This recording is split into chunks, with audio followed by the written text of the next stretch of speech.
Hey guys, how's it going? Welcome back to another video where today I'm basically just going to be doing a review and preview of the Huddersfield game and what I expect to see from the game today away at Fulham.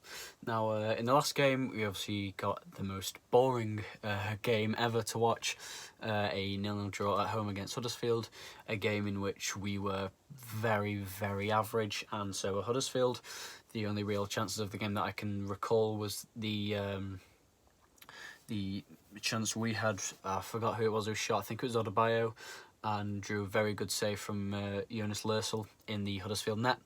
Apart from that, that game was very, very dull, very boring. Not much happened at all, and we'll certainly be looking for a brighter game against Fulham, but I don't really expect one.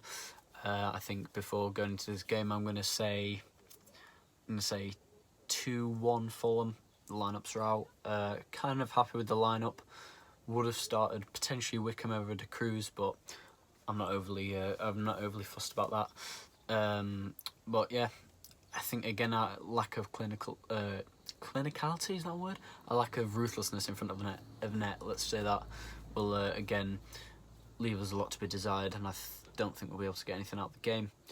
No word on the EFL charge yet, which is just absolutely stupid. The fact that they haven't told us is just so poor on their part. It's not all the EFL, there's loads of different factors into this, but it's mainly, I think, the fault of the EFL for not giving us a clear indication of what's happening. There's only 2 games left of the season. It'll be 1 game maximum, before we find out. We may even find out at the end of the season when we've played all our games, which is just so stupid and so unfair. And what's happening to Wigan is apparently they're going to give them the points deduction next season because they realise that they're going to stay up. They've won again today.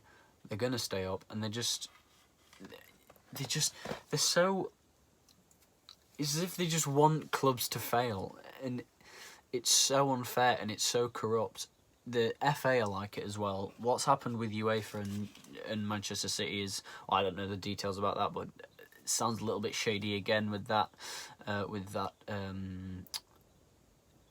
ending that has been. But like I said, I'm not too familiar with that particular court case. But the one at Hillsborough, it's being dragged on like a soap opera, and it's really sort of difficult for us fans to think.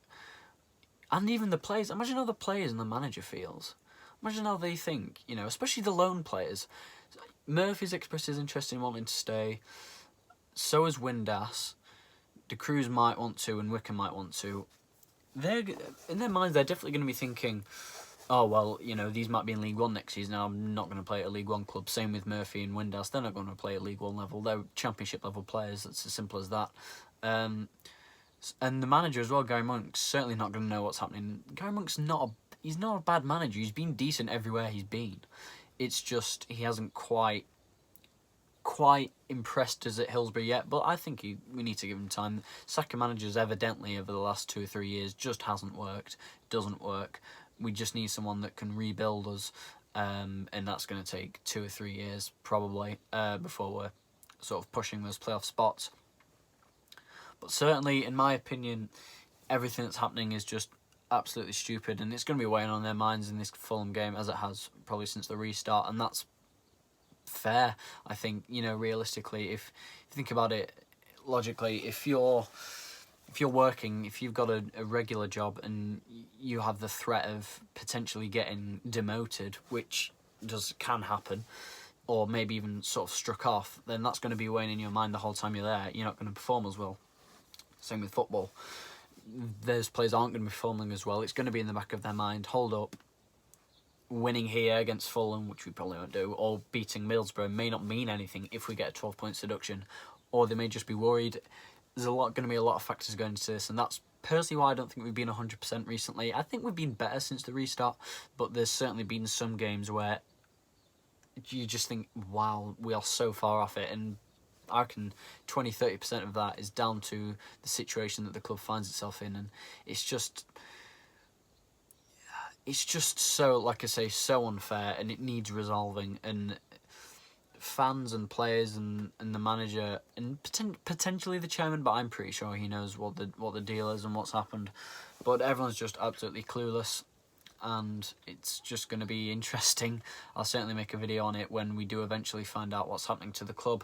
But yeah, for this Fulham game, I'm going to go with a 2-1 loss. I just can't see us getting anything out of the game. Fulham are pretty much in the playoffs already. I think they don't have much to play for, but I suppose you want to finish as high up as possible so you can play potentially one of the lower down teams in the playoffs. Although I wouldn't like playing a team like Cardiff or Millwall if they happen to get into the playoffs, because they'll just be so difficult to play against. You can just tell. They'll be like Huddersfield were when we played them the other year.